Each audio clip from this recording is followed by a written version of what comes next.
Gawa ko ng simpleng sabaw. Hirap naman ang sabaw. Kaya ito, luya, tubig.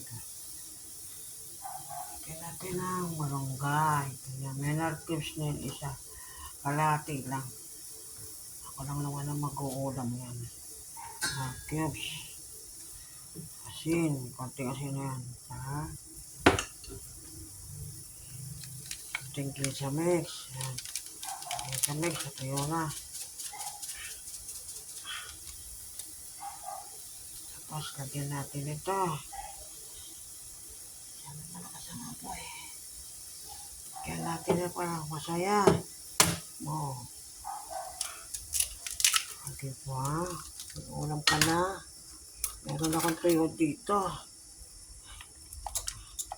Diba? Aw. Ayun. Ang dami. Paso. Kasama sa buwayan. Sa buwayan na mapaso ka. Hindi mo masakit. Konti lang. Pati may upang ulam ka na. Higop sabaw. Piprito na lang ako ng tuyo. Tikman natin lasa.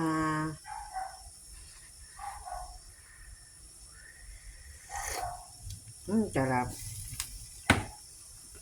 May ulam na ako. Piprito na lang ako ng tuyo. Pagkakan natin ng konting asin at matabang. Ano to?